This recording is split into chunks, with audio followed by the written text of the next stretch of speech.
রাজধানীর Agargaon passport office এলাকায় দালাল চক্রের বিরুদ্ধে বিশেষ অভিযান চালিয়ে 4 জনকে আটক করেছে র্যাব-2। পরে ভ্রাম্যমাণ আদালতের মাধ্যমে অভিযুক্তদের বিভিন্ন মেয়াদে কারাদণ্ড প্রদান করা হয়েছে। সোমবার সকাল 10টা থেকে বেলা 12টা পর্যন্ত র্যাব-2 এর একটি আভিযানিক দল নির্বাহী ম্যাজিস্ট্রেট কাজী তামজিদ আহমেদের নেতৃত্বে এই বিশেষ অভিযান পরিচালনা করে।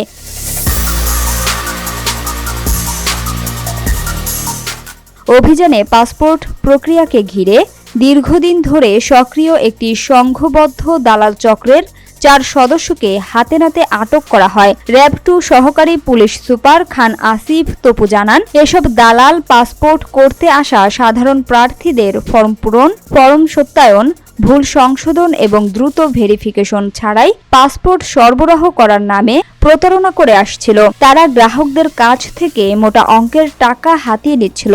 অনেক প্রার্থী দালালদের প্রস্তাবে রাজি না হলে তাদের নানা উপায়ে হয়রানি করা হতো। পাসপোর্ট অফিস ও সংশ্লিষ্ট কর্তৃপক্ষের পক্ষ হতে ইতোমধ্যে এসব দালালের বিরুদ্ধে সতর্কীকরণ বিজ্ঞপ্তি প্রকাশ এবং এলাকা জুড়ে মাইকিং করা হলেও চক্রটি তাদের অপতৎপরতা বন্ধ করেনি।